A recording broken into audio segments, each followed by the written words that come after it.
procédure la respecté dañ ma sol ma dóor ay coup de sommation. ki la bëgg a rey yow yaa ko ëpp droit kon mën nga koo rey. ndax bii nga xam ne moom lañ may fale mandat juróom-ñaari at la danaa ko yemale ci juróomi at ndax li ñu bëgg mooy démocratie sax bi.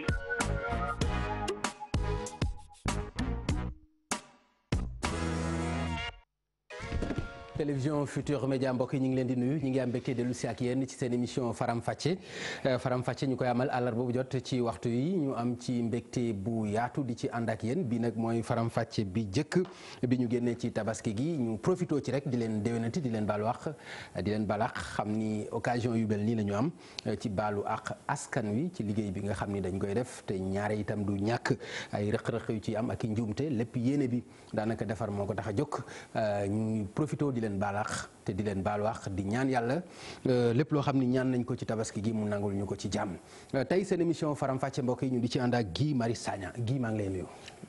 Pape Ngagne maa ngi lay fay. ñu am mbégte wax dëgg yàlla di la recevoir ci plateau Faram Facce di la masawu coono itam ci xat-xat yi nga génn bu yàggul. di la masa sa wàll. lan moo la ci gën a marqué ci kaso bi.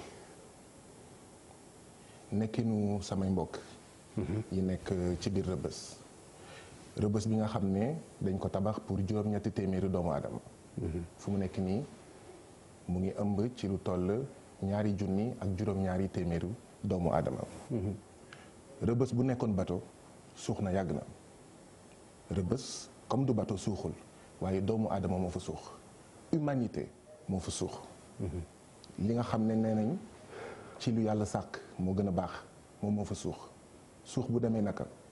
jël ay nit dugal leen ci ay nekk yoo xam ne waru doon passé juróom fukki nit mu am 200 juróom fukki nit yi teg amuñu fu ñu tëdd ay doomu aadama ay doomu Sénégal ay citoyens yeneen réew nekk fa ñu toog fa ay weer duñu sangu ndaxte néeg bi dafa xat dafa bëri nit. benn douche sangukaay. moom ay doomu aadama yoo xam ne dañuy toog ay fan duñu sangu. benn douche pour faire ses besoins. mu am ñoo xam ne dañuy raw. ci biir rang bi la ñuy def seen besoin. Rëbës du yëfu nit du sax yëfu mala.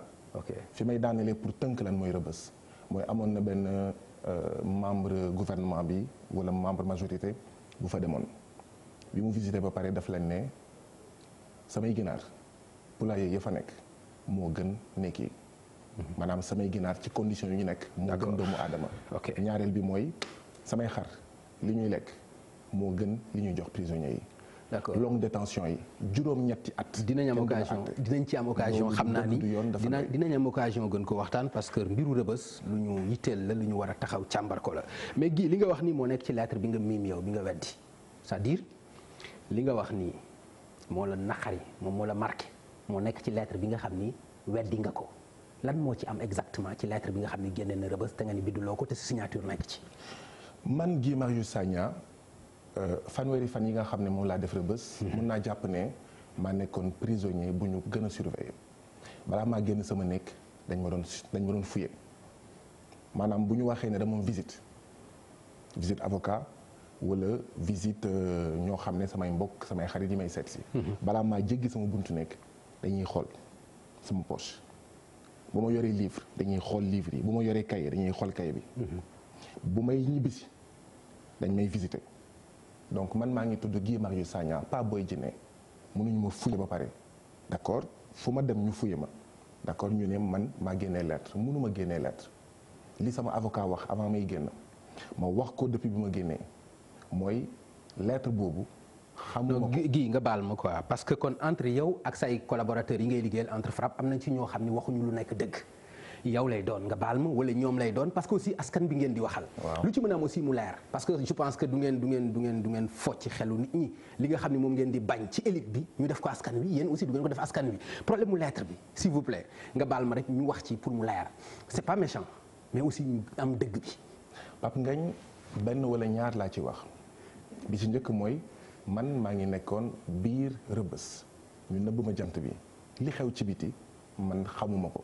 li ma xam mooy bi coowal lettre bi amee sama avocat ñëw na ma seeti ne ma Guy est-ce que lettre bi yaa ko bind. teg ci ne la délit la.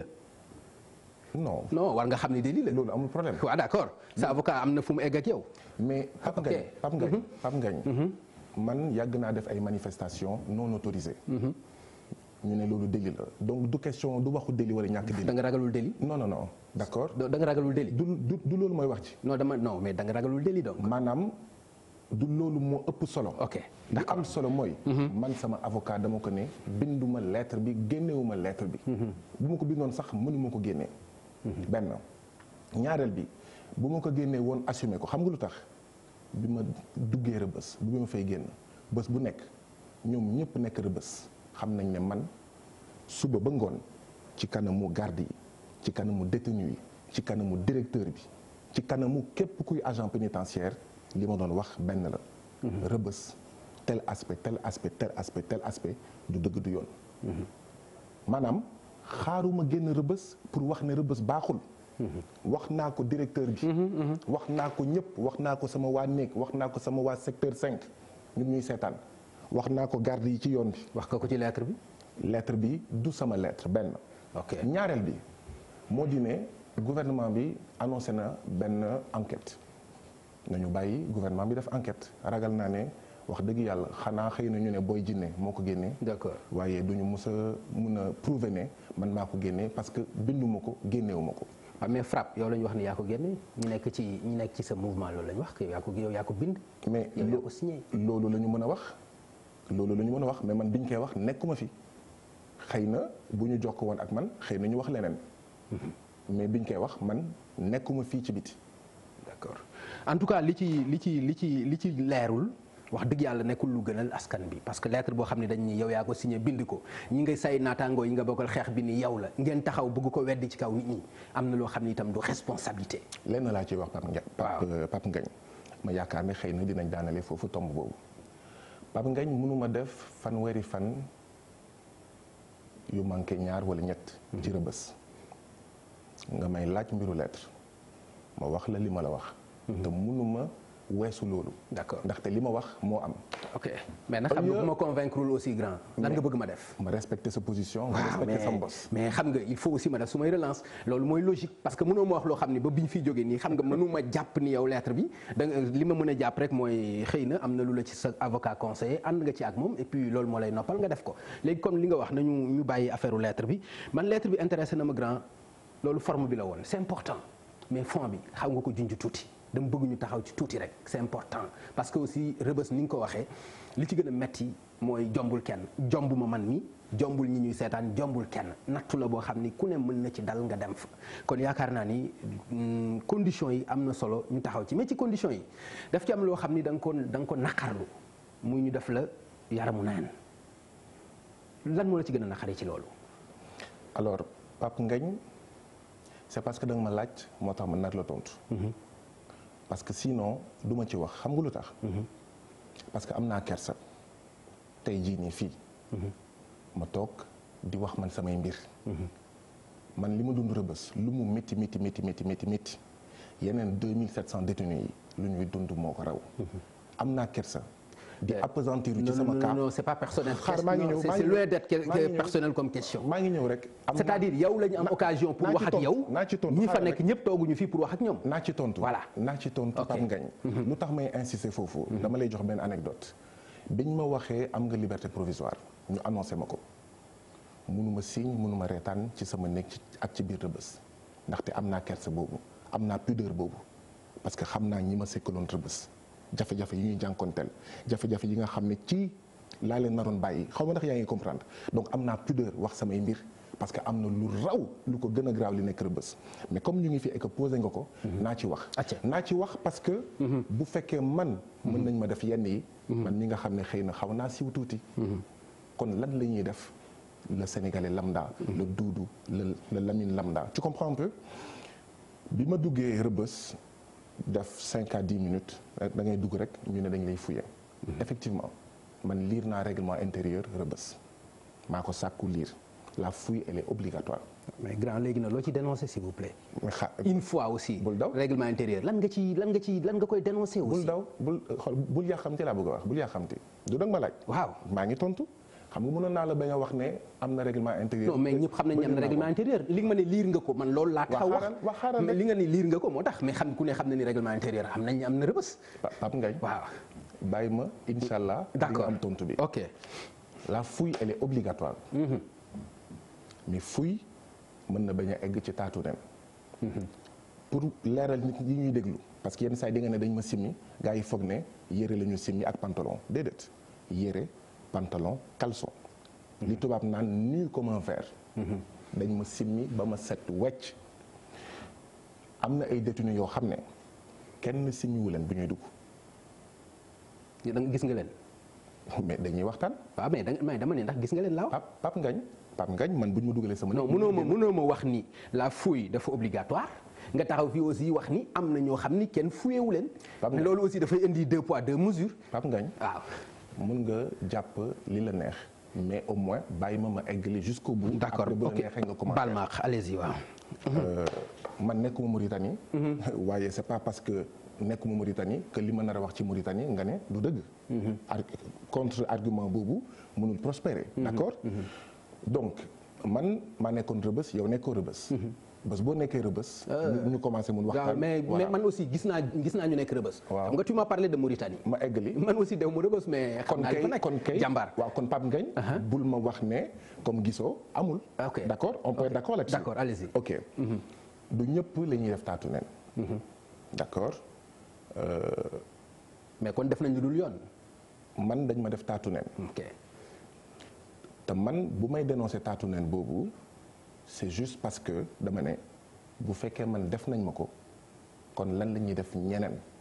parce que ñoom leer na leen ne mu yéex wala mu gaaw bu ma génnee lépp lu ma fa gis lépp lu ma fa gis te muy nooteel ci doomu aadama te muy loo xam ne day sëggal doomu aadama naa ko wax. mais nga yaakaar loolu yoon la. ndax lan yoon la. mais non da nga yaakaar ni loolu yoon la nekk ci kaso bi après loo fa gis nga nettali ko est-ce que yaakaar nga ni loolu lu logique la lu nekk yoon la. dama jàpp ne lii jëmal Sénégal kanam. waaw mooy bu dëmm di seeñu doomu jàmbur dëmm li mu gën a bañ mooy ku ko jeebaane bu ñu toogee noppi ci jël doomu aadama d'accord. mais am na ci lu nekk sutura aussi am na ñoo xam ne seen ay mbokk xamuñu lu ñu nekkee franchement.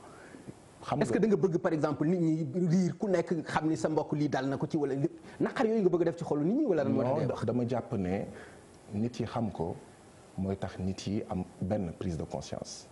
ñaareel bi prise de conscience boobu indi mobilisation ne kat ce n'est pas normal. que néeg boo xam ne juróom fukki nit ñoo fa war a nekk. que lu jege ñetti téeméeri nit. nekk fa d'accord jaaduwul donc man loolu mooy sama mébét.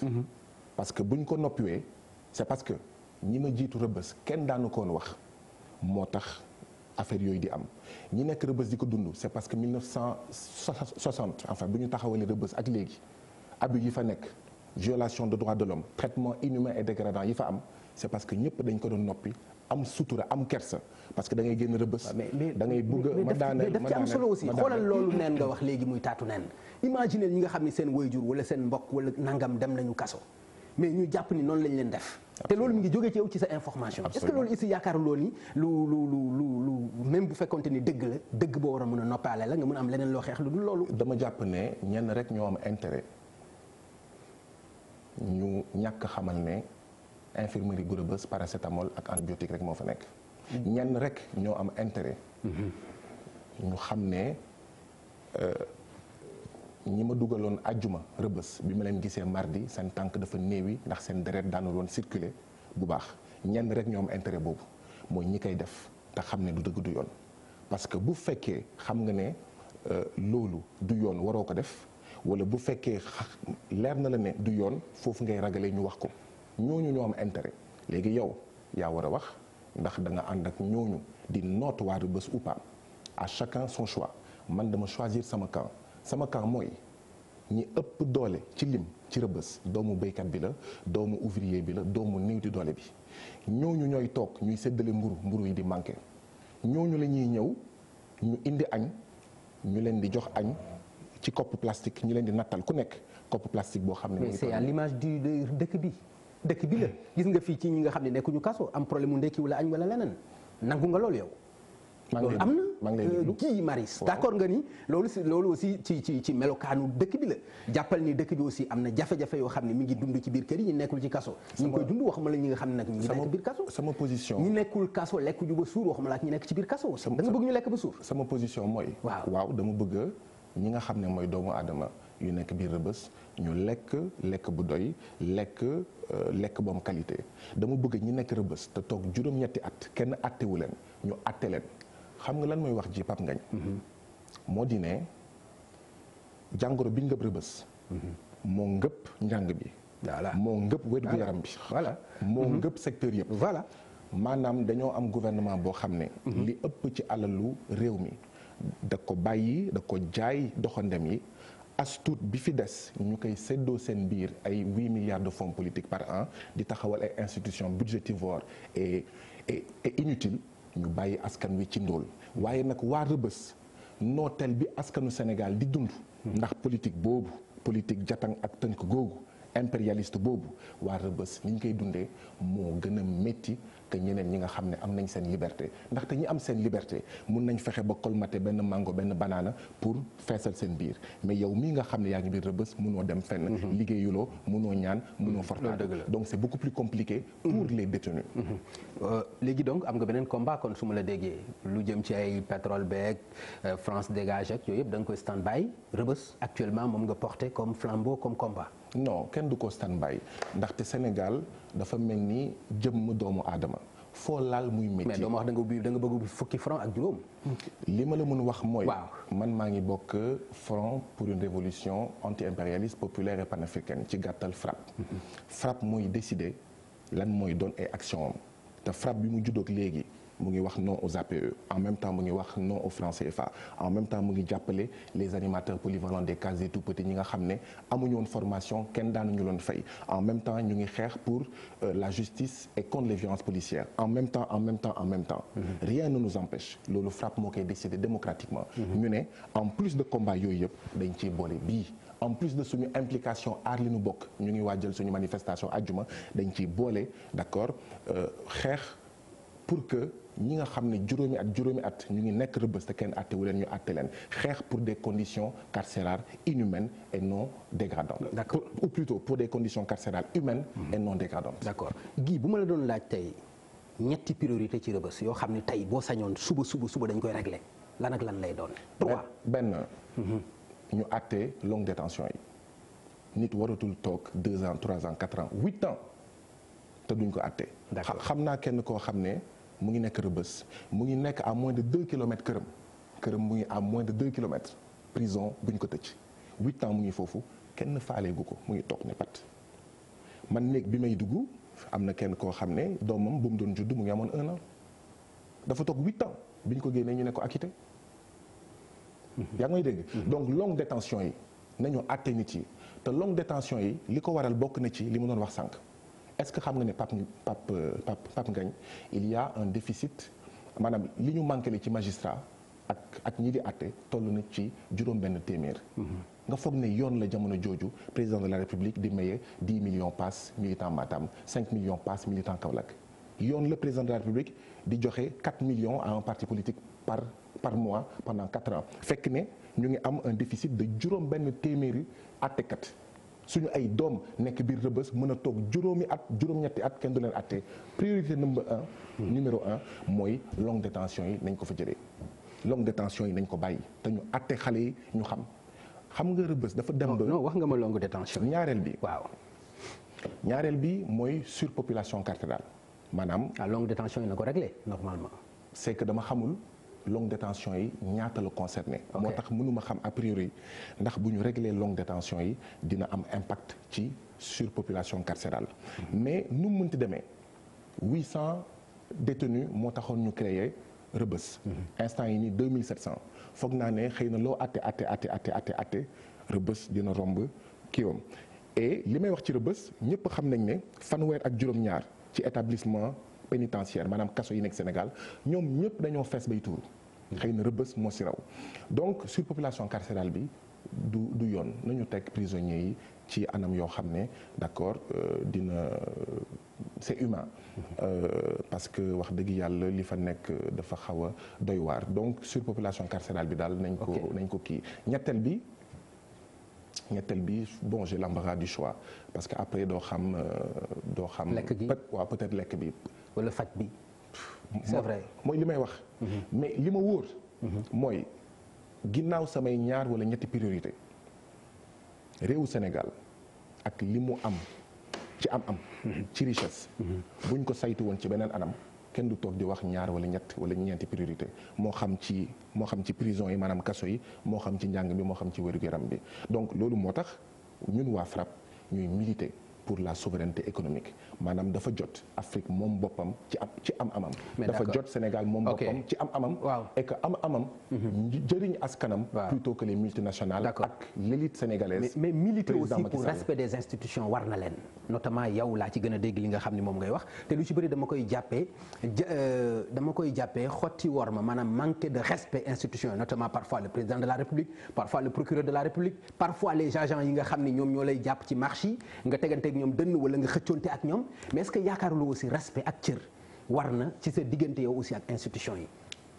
pour d'abord ci propos yi ak ci comportement. pour mu mën a tontu sa question dama bëgg mu leer sam bopp. loo ci bëgg mu leer la wax président de la République. loo xam ne dafa ñàkk dëppoo ak respect. waaw mais attends c'est-à-dire man dégg naa la ci une émission yàggul procureur de la République ngay wax. non je commence par le président. par le président mais grand le président de la yow yaa ne président procureur dama bëgg mu leer benn par benn lan laa wax président Macky Sall te mu nekk irrespectueux. waaw mais bari na ci sa discours yëpp mais non je m'explique tout à l'heure rek wax nga ko wax nga noo xam ne noonu lay saaxee alalu réew mi ni muy def mais attends te yow loolu ba ay preuve nga ci am jabaar attends wax ma. Pape Ngagne naa la wax li ma wax procureur Baye Sall la dafa jël dogal bañ a nekk procureur de la République mu nekk procureur Macky Sall procureur njabootu Faye Sall procureur APR ak Benno Bokk Yaakaar. lan nga ko argumenté yow nag boo buggee nekk journaliste Sall nga wax ma ko. amul problème non parce que. xam jàmbaar boo waxee ne dama saaga président Macky Sall. mais foog nga jox ma ba pare nga ne bëri na. foog nga jox benn exemple li ma la ci wax léegi rek li nga wax ci plateau bi. man du ma nekk di recherche jëm suba. li nga wax fii rek léegi. li ma wax ci respect ci président de la République mën naa ko bamtuwaat dama ne. amu Sénégal. ok ñi jiite Sénégal. dañ ko jaay doxandam yi impérialisme. ñaareel bi. astuut bi fi des. ñu jël ko aakimoo ko. naka lañ ko aakimoo 8 milliards de fonds politiques par an yi ñuy jox passe 5 millions 10 millions ay militants yi ñuy jël di jox ay partis politiques 4 millions par mois fekk ne ñu ngi am téeméer boo jël ci doomu Sénégal. mais yow da nga ko gis mu koy def da nga ko gis. mën naa si joxe loolu mënuloo ko wax ci kii di fëtti teguloo ci sa bët. mën naa si joxe ñetti firndeel. waaw benn wax loolu. nekkul xotti war ma président de la République ñaar am naa si ay firnde. mais bu fekkente ni. su fekkente ni corruption la wala concussion la. lan la loolu naa si joxe ñetti firnde. Mamadou Ndoye njiitu LDMPT moo fi wax ñëpp dégg ne président Macky Sall 4 millions par mois la doon jox LDMPT benn. ñaareel bi am na benn parti bu ñu woowee yoonu askan wi. ci buntu crise Ebola. fii la wax sénégalais yëpp dégg ne dañoo woo njiitam ne ko am 1 million. te 1 million yooyu dafa nar a wëy parti boobu jël xaalis bi jox ko Eva Marie Coll Seck ne ko yow yaa ko gën a soxla ndaxte ñu ngi ci jamono Ebola yaa ngi def ket ba pare ne président de la République. bul ñu joxati xaalis. ndaxte tant que voté wuñu loi sur le financement des partis politiques. xaalis bi na nga ko dugal ci askan wi. muy ñaari preuve. ñett mu am sama baay bu baax Alla Kane. Mor Ngom woo ko pale ne ko président de la soxla pour waxtaan sur des questions d'enjeux majeurs mu ne ko d'accord Alla Kane dem pale mu egg ci buntu pale bi gendarme bi jox ko benn enveloppe mu ne ko lii lan la mu ne lii lañ ma jox pour yow mu ne ko déedéet man ndaje laa ñëw mu ne wol Mor Ngom. Mor Ngom nekk ci téléphone doyen Alla Kane enveloppe bii président de la République moo leen ko baaxee yéen mag yi te incha allah weer bu nekk di ngeen ci jot. muy ñetti firnde wax loolu du xotti war ma président de la République. am nga beneen laaj. mooy procureur aussi. waaw xam nga. procureur procureur ak aussi waaye procureur avant ñu ñëw ci sa comportement yow. mais lan laa saaga ci procureur. mais procureur de la république respect la aussi institution la. rafet na jaaduwul nga koy wax ay procureur ay Baye Sall wala ngay wax naan procureur famille dynastie Faye Sall et autres loolu si cër la bu fekkente ni da ngay xeex. ñaar laay wax mun naa respecter li nga wax. damay respecter nga am gis-gis bu wuteeg sa mbos waaye d'accorduma ak sa gis-gis ndaxte dama jàpp ne institution yi moo war a def li tax ñu war ko respecter bu fekkee procureur de la république yàkkamtiwul lu dul Karim Wade mu accélérer dossier yi tëj ko. yàkkamtiwul lu dul Khalifa Sall. mu accélérer dossier bi tëj ko. yàkkamtiwul lu dul Guy Marius Sagna mu accélérer dossier bi tëj ko te Cheikh Omar ñebbe aan naan 4500 lay jëndee kilo ñebbe pour suñuy doom étudiants yi. Mamour Diallo 94 milliards. muy toog di xoole ñu saisir ko deful dara ba majorité parlementaire bi naan dañuy taxawal commission d'enquête parlementaire. coowal 29 milliards bu Mbaye Niang mu ne pat ak yeneen procureur boobu taxawaayam tëddeewul njaaxaanaay maanaam day def. mais yow yaa ko war a wax est-ce que yow yaa habilité pour wax ko tëddeewul est-ce que yow yaa ko war a wax. ñun doomu Sénégal. ñoo ko koy wax bu fekkee président de la République mënu ko wax. bu fekkee président de la République dafa ragal procureur wala procureur di ko defal liggéeyam lu mu ko sant ñun ñii nga xam ne président Macky Sall surgale ci ñun ndaxte daf ñu war a servir ñun peuple sénégalais ñun ñooy souverain ñun dinañ ko fàttali li nga xam ne mooy yoon maa wax Pape Ngagne procureur de la République tëddeewul njaaxaanaay procureur de la République li mu fi nekkee mooy kumba am ndey ak kumba amul ndey moo tax il mérite le nom de Baye Sall. d'accord loolu aussi moo indi comportement bi nga am vis-à-vis parfois dañ koy gis ci marché yi bu ñu la jàppee nga xataraayu ak ñoom xëccoonte ak ñoom est-ce que loolu yaakaar nga ni aussi lu rafet la. muy ñett wax nga benn président wax nga ñaar procureur ñu ñëw léegi ci sama posture ak force de l'ordre yi ñaar wala ñetti at yi passé ñun waa FRAPP li ñu wax ci force de défense et de sécurité yi amul beneen organisation bu ko wax dem nañ ba bind suñu kayit dugg commissariat par commissariat di ko joxe lan lañ doon bind ci kayit yooyu dañ doon ne yéen policiers yi motu leen ñeenti junni ci Sénégal. et pourtant Sénégal war na am lu minimum 15 000 policiers. seen liggéey métti na vous avez une surcharge de travail ndaxte yéen 3000 et quelques policiers yaa ngi di def liggéeyu 15 000 policiers. seen nelaw doyul seen matériel doyul li ko waral mooy saytu winu réew mi di bàyyi wurusu Sabadola téeméer boo jël 90 yi 95 yi génn astut moo fi des donc du ñu am xaalis bu doy pour mettre leen dans de bonnes conditions pour seen lim mu baax d'ailleurs sax kaaraange gi boo gisee mu ñàkk mais 4000 policiers naka la ñuy defee liggéeyu 15000 policiers loolu ñun ñoo ko wax la même chose ci gendarmerie wax la même chose ci sapeurs-pompiers xam nga laa bëgg a wane dama bëgg a wane ne ñun ni ñu défendre policiers yi gendarme yi suñu sapeur pompier yuy fay daay ak butéelu Kirène xaw ma butéelu Casamance ak ñoom seen ñun wax jooju amul benn organisation bu ko def comme ñun léegi nag à une loi injuste s'y opposer est un devoir maanaam nooteel diine bi nga bokk man nekkuma musulman moo ne boo gisee li nga xam ne du yoon da nga koy naxarlu ci jëfin mënoo ko nga naxarlu ko ci wax mënoo ko nga naxarlu ko ci xol ñun nag. ba ci outrage. ñun nag ba ci outrage. lenn laay laajte. non xam nga. dama lay tontu mais xaaral ma tontu la yow doo procureur. non procureur mu ngi fi. non bul wax non xoolal. non mag yow ñu ngi wax yow non. procureur mu ngi fi. waaw mais Guy. non Pape Ngagne doo procureur. bu fekkee ñun dañoo jalgati yoon man particulièrement yoon na def liggéeyam waaye dama bëgg a wax. ñun du ñu nangu ñaaw ba pare ñàkk fayda xam nga luy loolu mooy du ñu nangu ñu ñuy sàcc ñu ñuy noot ba pare naan ñu du ngeen ko fi waxee wala nii ngeen ko fi waxee loolu moo tax man personnellement. mais egg ci ba ci xëccoonte ba ci ñàkkante ak ñoom loolu moo tax non dama ni da nga ciy egg ba ci ñàkkante ak ñoom alkaati yi ak seen tenue. gis nga bu ko jaree. waaw bu ko jaree bés ñu dem ñun ñëpp taxaw buntu palais te kenn duñu tere avancer parce que xam nga lan la ngay yow. sa jabar say doom bu jigéen yaa ngi wax lu gën a graaw nag yaa ngi annoncé lu gën a graaw. Pape Ngagne yow sa jabar sa doom bu jigéen bokkul ci ñeenti jigéen yiy dee bés bu nekk Sénégal d'une grossesse ou des suites d'une grossesse buñ ci bokkoon doo waxee nii yow sa doom bokkul ci lu ëpp juróom fukki xale de moins de 5 ans yiy gaañu ci Sénégal bés bu nekk ndax lan biir bu daw ndax lan infection respiratoire aiguë mooy ay sëkkat ak ay socc parce que dañoo jël suñu alal di ko manque ronguñu baadoole di siim cere buur parce que. attends xam nga réponse bi ngay tontu nii xam nga lii nag aussi beneen affaire la yaa ngi ciy dugal suma famille seen yoon nekku ci li nga xam ni moo am.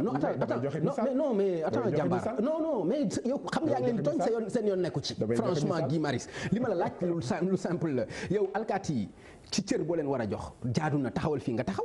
tontu naa toogul fii nga toog. Pape Ngagne tontu naa la ba pare. mais nga ni ma même bu jaree ma raag ak ñoom dama koy raag ak ñoom. Pape Ngagne tontu naa la ba pare léegi nag ñi ñuy seetaan ñooy àtte ndax yow li ngay wax ak sa relance yi moo ëpp solo li may wax. ok Guy lu jëm ci fausse alerte yi nga xam ni ci nga demee kaso ndax mën nga ci c'est vrai am na ñu wax ni du sa écriture mais ak lu mën a xew génnu leen yéen waa FRAPP France Dégage ndax mën nga si dellu si waat ci information boobu ngeen joxe woon. lenn laa mun wax pour mën a tontu sa laaj de manière exhaustive dañ ma jàpp mardi 16 juillet mu ñëw ñu ne ma ñaari poste ngi sa poste la wala du sa poste Facebook sa poste la wala du sa poste ma xool muy poste boo xam ne dafa ne métit la naxar la suñu ay doomu Sénégal y compris les ministres ak ñoom seen di dem faju bitim réew di dem deewi ci hôpitalu bitim réew moonte de juróom fukki at ak juróom-ñeent am bi nekk ci Sénégal mën nañ doter le Sénégal ak askanu Sénégal de structure de santé yoo xam ne du ñu sax soxla dem Maroc mbaa États-Unis mbaa France pour faju ñu ne ma poste bi est-ce que sa poste la ma ne leen lu ngeen may toppee ñu ne amaguñu lu ñu lay toppee benn ma ne leen kon duma tontu benn question parce que foog ngeen wax ma lan mooy infraction lan mooy charge parce que mënoo téye nit ba pare di ut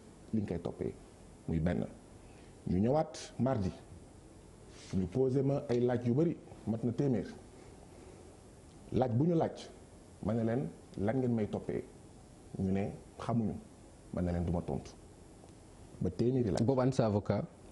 mu ngi toog. ok mardi talaata àllarba alxames ba ajjuma ci ngoon lañ ma soog a wax juge bi ne ma fausse alerte au terrorisme li ma bëgg a wane foofu moo di ne Pape Ngagne ñun ñëpp dañoo nekk suñu liberté suñu sañ-sañ suñu bakkan dafa nekk ci xottu gerte. ndaxte ku nekk ci Sénégal bu ñu bàyyee lii jàll mun nañ la ñëw convoqué di wër lu ñu lay daanee di wër lu ñu lay toppee te loolu kenn waru ko nangu ñu ñëw nag ci fausse alerte au terrorisme. binduma signé wuma conférence de presse bi seeni confrères ñu ngi fi. partagé nga. image maa ngi ñëw non FRAPP France Dégage moom mooy partagé conférence de presse bi ñi ko animé bokkuma si waaye maa ngi bokk FRAPP France Dégage maa ngi koy assumé.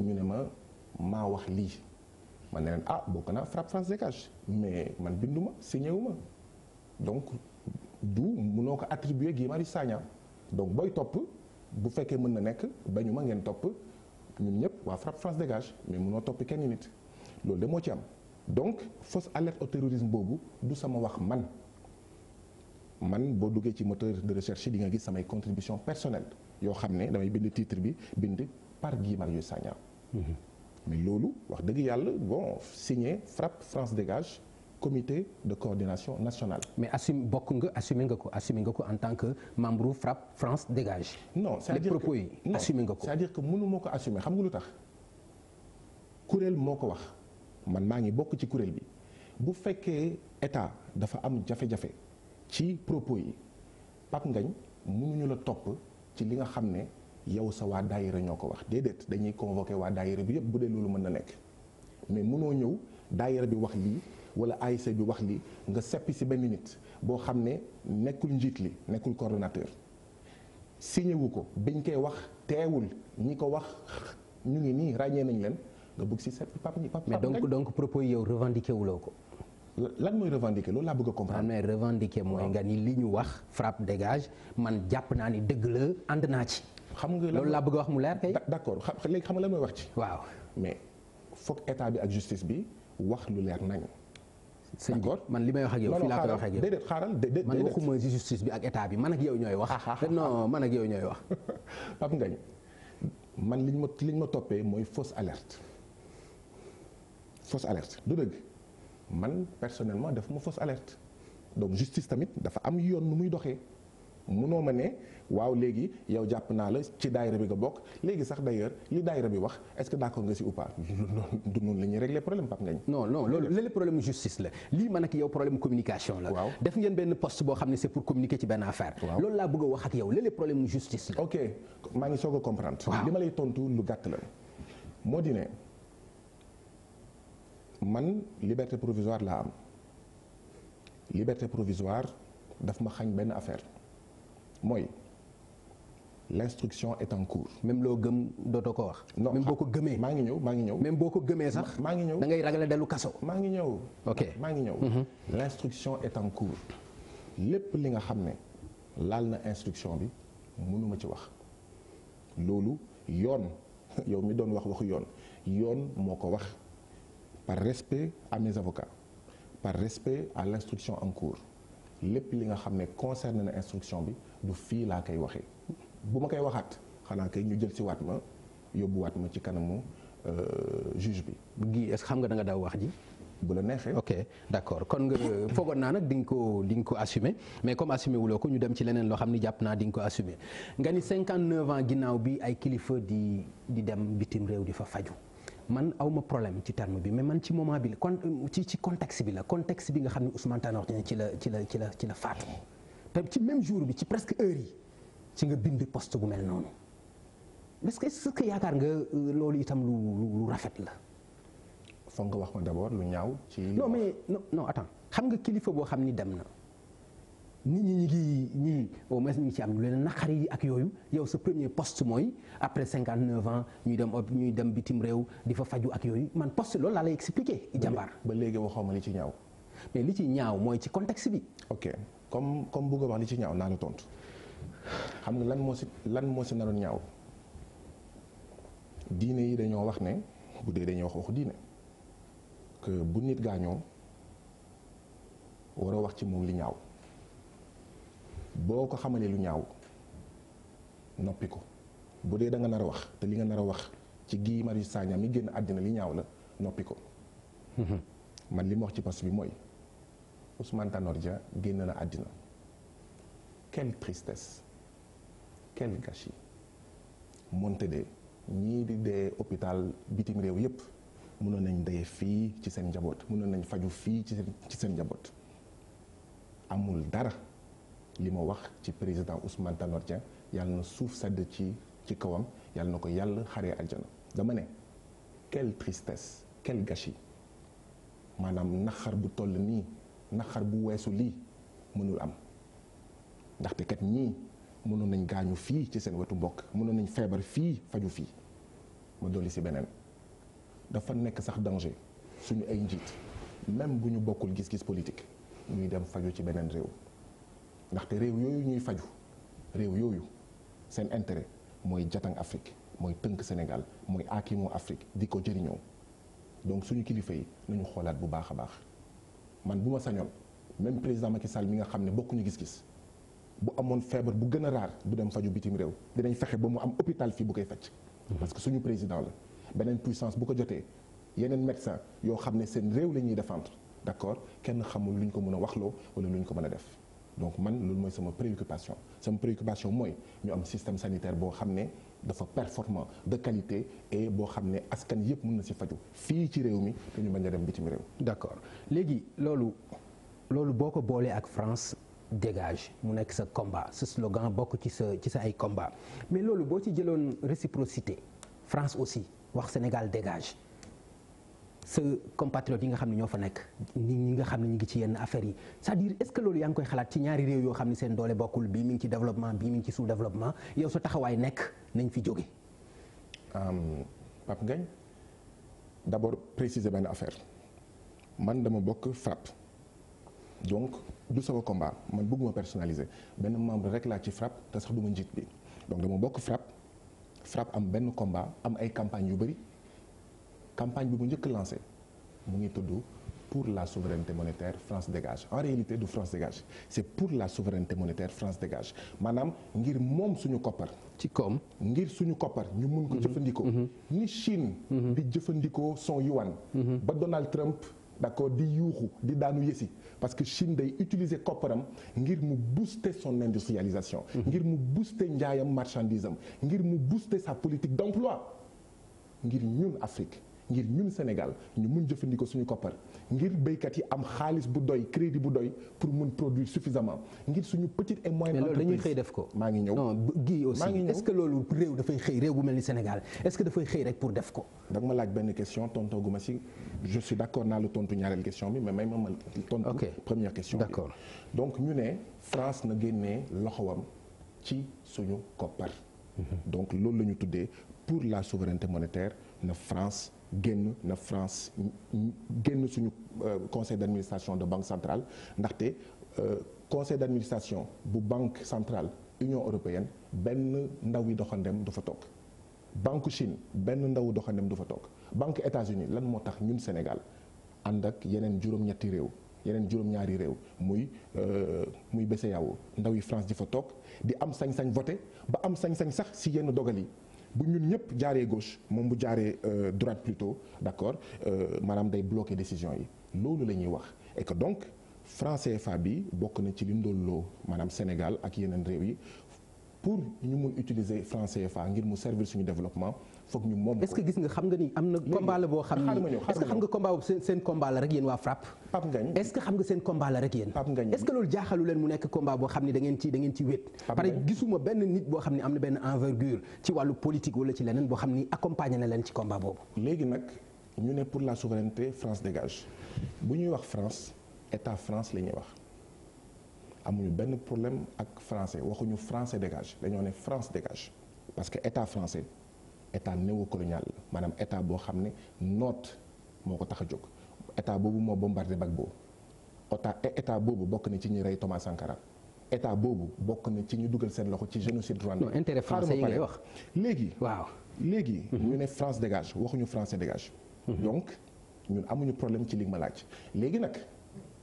comme waxuñu français dégage lan moo war a tax ñu wax sénégalais dégage bés bu état du Sénégal naree dem ci beneen réew di ko noot ñooñu muy noot bés bu ñu waxee état Sénégal dégage yoon lay doon parce que nag li ma bañal état français du ma ko nangul sama réew du ma nangu tamit état sénégalais dem beneen réew di fa noot beneen askan à cette seule condition Sénégal dégage et pas sénégalais dégage serait juste et légitime xaw ma ndax comprendre nga. amul combat beneen bu ngeen mën a téye grand. léegi ndax am na ñeneen ñoo xam ne d'accord nañu ak ñun mais président Idrissa Seck bind na benn këyit wax ne franc CFA nu mu tëddee d'accord ci d'ailleurs sax dina indi ay réformes président Ousmane Sonko def na campagne moom waxul France dégage waaye li muy wax mooy dafa jot.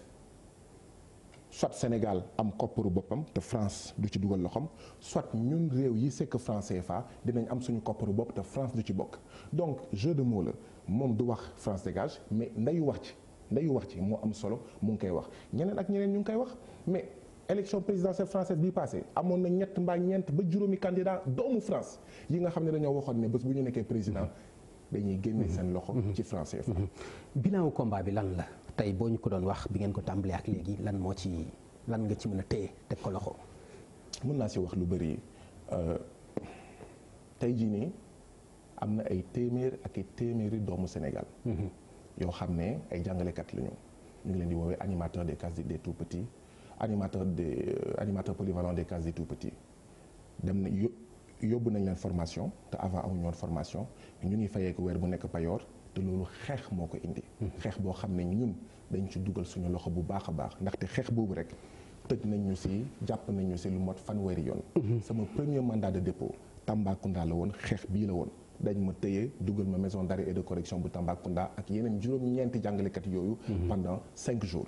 donc pour man bu fa yemoon sax mu neex ndaxte kat say moroomu doomu Sénégal père de famille mère de famille soutien de famille ñuy toog juróomi at. muy bénévolat te ñaari at maximum lañ ko waroon def ñuy jàngale ci case des tout petits yi fekk ne amuñu sax formation tey bu ñu amee formation ñu am payoor dañ koy sant yàlla sant ci suñu ay mobilisation ñoom ak ñun benn ñaar Aïssatou Cissé département Pikine waa kër Timbo fiir ko ci jamono campagne électorale comme bëgguñu yàkkal campagne président Macky Sall ñu ne pat xale bi dañ ko amputé dañoo dagg tànkam amul benn aide kenn seet siwul famille bi xale bi dematul école mënatul dem école muy souffrir ñun bi ñu ko yëgee FRAPP France ñun waa FRAPP dañoo ne lii du fi amee tey te ñu toog ne pej ne pat ne tekk ne meng ñu ne di ngeen ko faj wala di ngeen ñu dégg mu jaral ñu def manifestation non autorisée mu jaral ñu policiers yi ñëw ñuy raag ak ñoom ndaxte bakkanu doomu aadama moo ko laaj gars yi ñëw nañ de délégation jox ko xaalis doyul ñu évacuer ko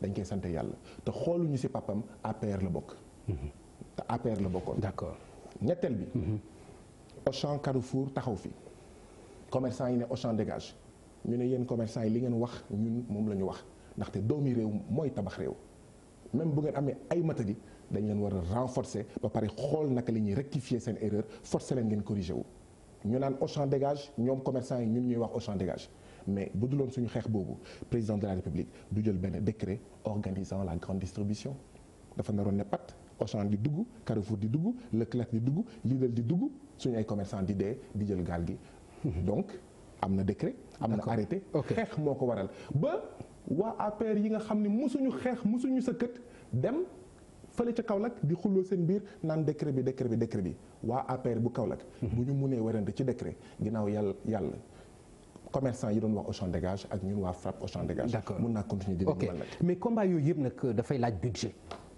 du da ngeen di dox di ko def du da ngeen di tax non laaj na budget transparence pour transparence budget yooyu fan lay jógee ñaar wala ñett laa li ciy wax benn bi mooy naa leer ba wax la ne ay mbootaay yi nga xam ne dañoo ànd ak George Soros contacté nañu pour financer nañu ñu ne leen déet ñun duñu nangu financement George Soros ndaxte George Soros dafa bokk ci ñii di noot Afrique te ñun dañoo bëgg a yeewi Afrique George Soros fait partie du problème donc duñu nangu fistinu George Soros donc ñun nekkuñu ñoo xam ne donte sonn nañu donte am nañ jafe-jafe dañuy nangu xaalis fu nekk benn ñaar suñu ay militants ñooy cotiser ñett ay doomu Sénégal ñooy naan gis nañ seen campagne yi gis nañ li ngeen di def Aïssatou Cissé APE franc CFA yeneen ak yeneen gis nañ ne vraiment yéen man ngeen jàppale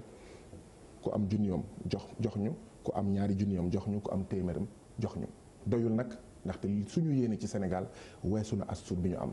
la preuve bi ñu njëkkee wax dañuy organiser défête de l'indépendance suñu siège nekkoon centre de bopp coow li ne cruus. mais li nga may wax ni yomb na de ay donation li ki joxe lii ay militant maa ngi ñëw waaw.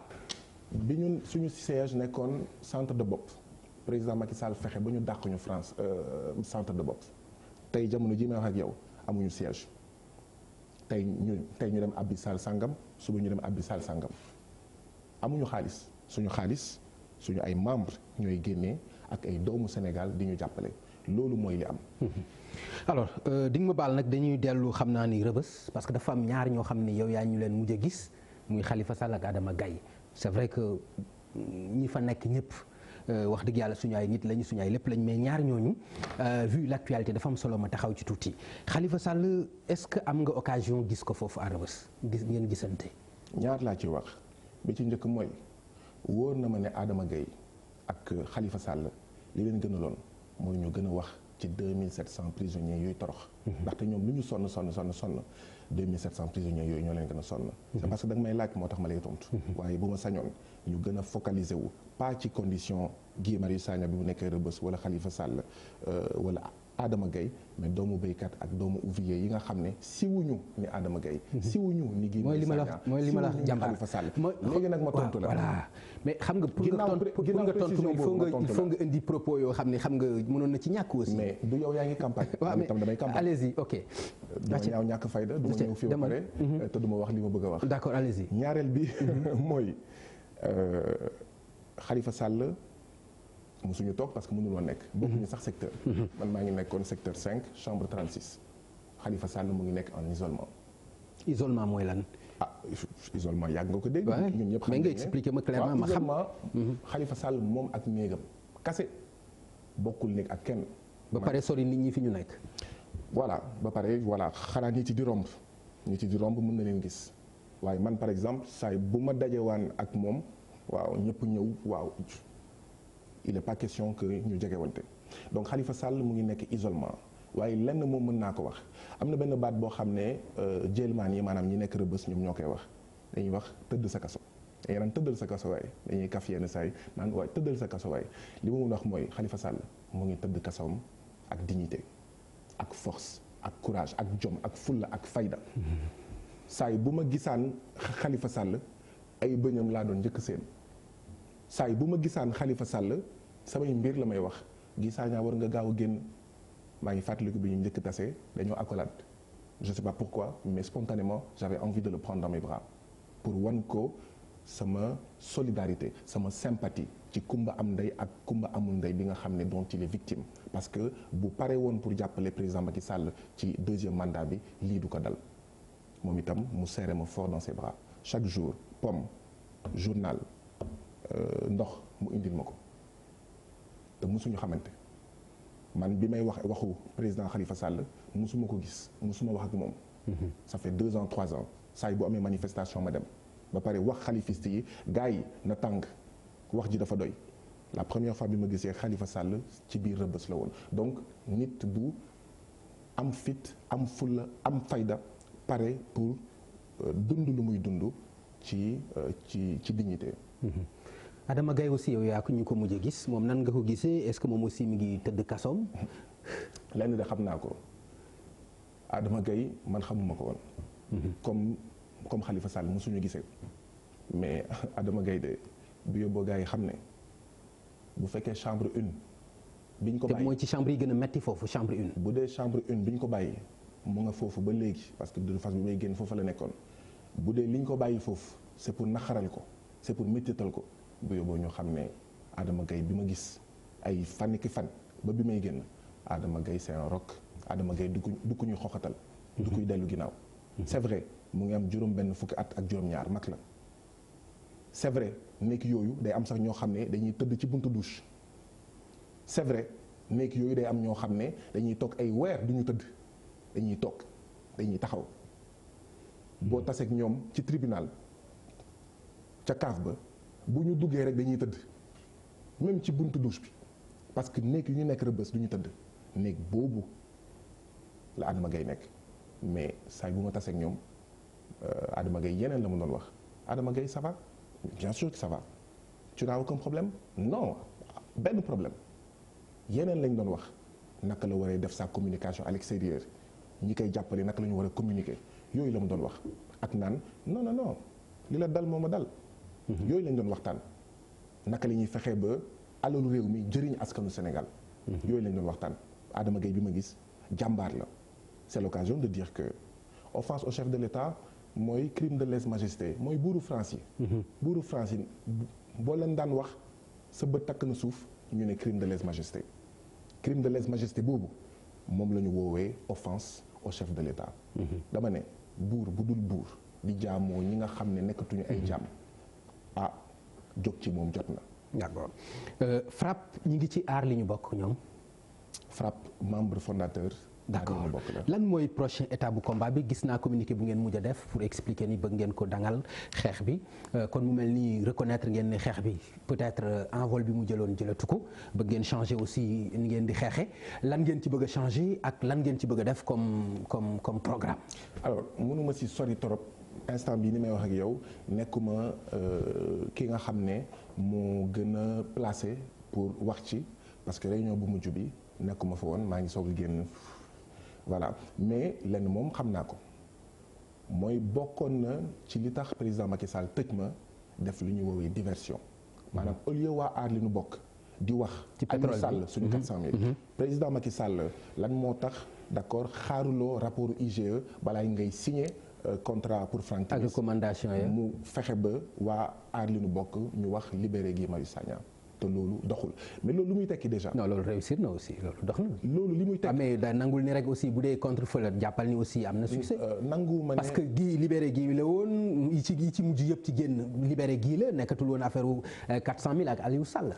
maa ngi nekkoon Rebeuss. di seetaan télé. banderole yi këyit yi pancarte yi maa ngi ko doon gis c'est vrai libéré Guy Marius Sagna waaye suñu pétrole suñu 400000 ñaar yëpp lu ñu boole woon. donc pour man amul woon diversion man gars yi bu ñu ma seet si waan dama ne gars yi bu leen sax wax libéré gi ndaxte ñun xam nañ li mu bëgg.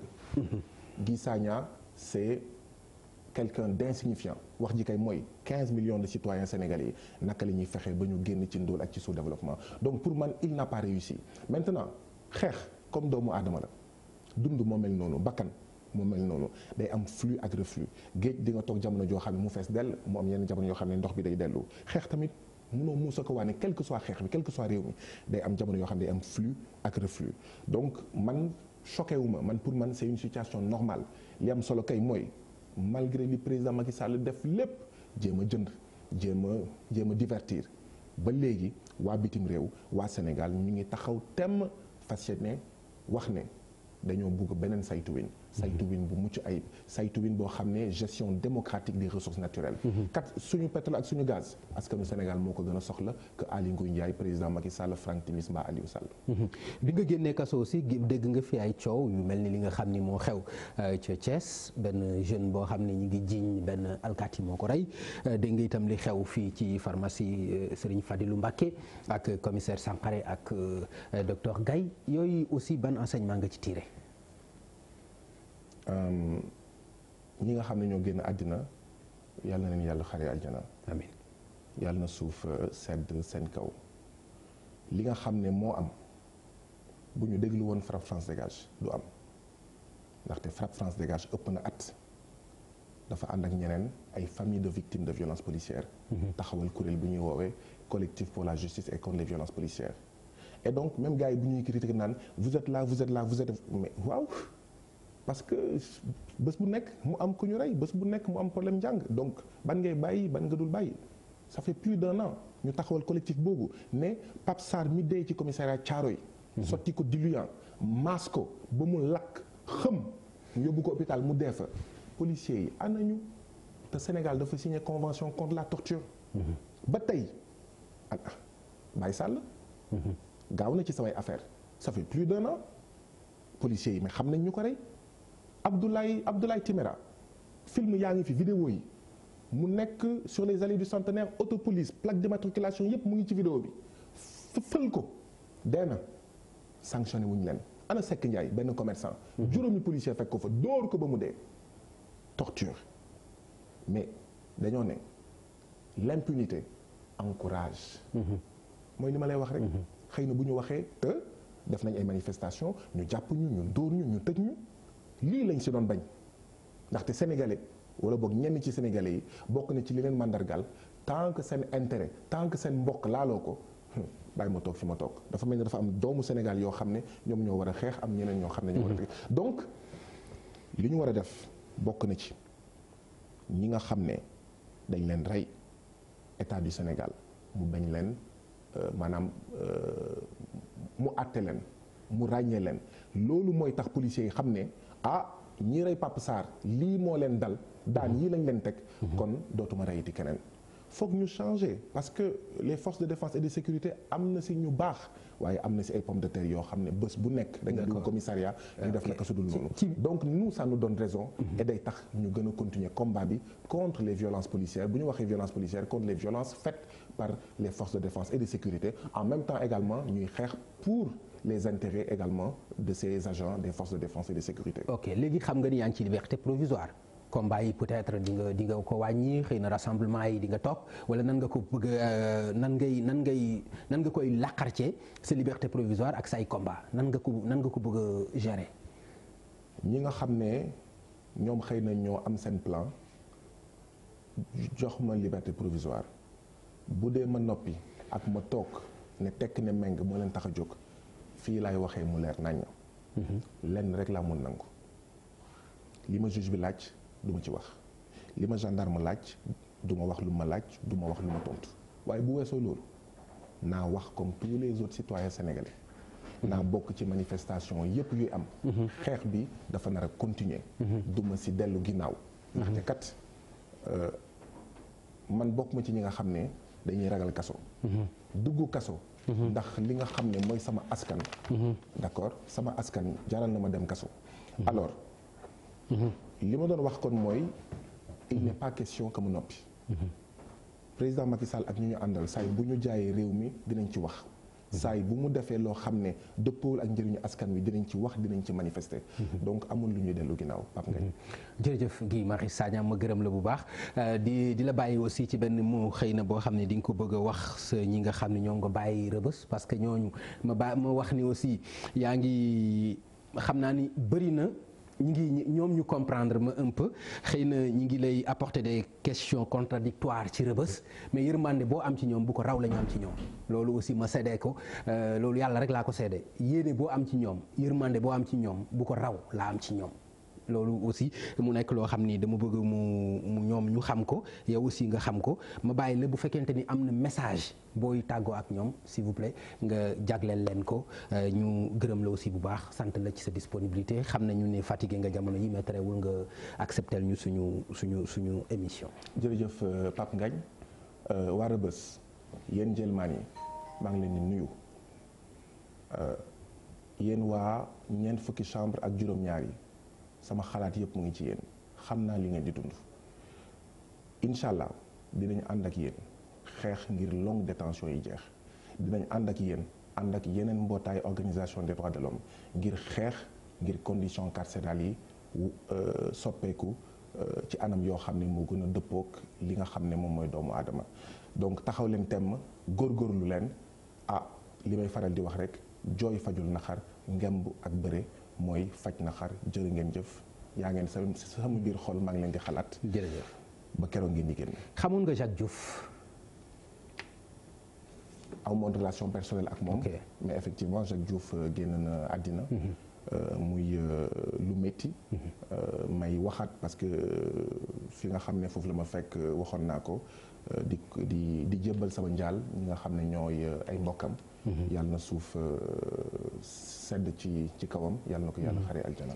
ajjuma Jacques Diouf ci la ñuy amal lii di levée du corps am kon bu 9h jotee lay doon ca l'hôpital principal Jacques Diouf ñu koy ñaanal yàlla xare ko aljana ñu fas yéene ko denc nag fële nga xam ni moom mooy ca Saint-Louis fa la ñuy koy denc moom Jacques Diouf di ñaan yàlla xare ko aljana te itam njabootam yàlla may leen xolu muñ kon mu nekkoon xibaar boo xam ni itam directeur général bi Ndiaga Ndour moom moo ñu ko jox pour ñu xamal ñëpp ni kii di Jacques Diouf levée du corps am dina am ajjuma ca morgue bu l'hôpital principal ñu fas ko jébbal boromam nag gannaaw julli ajjuma gi ca Ndar jërë ngeen jëf kon ñu gërëm la bu baax Guy Marius Sagna di leen jox rendez-vous incha allah àllarba boobu la di ñëw bu ci àllandee jërë ngeen jëf. fële mandat juróom-ñaari at la danaa ko yemale ci juróomi at ndax li ñu bëgg mooy démocratie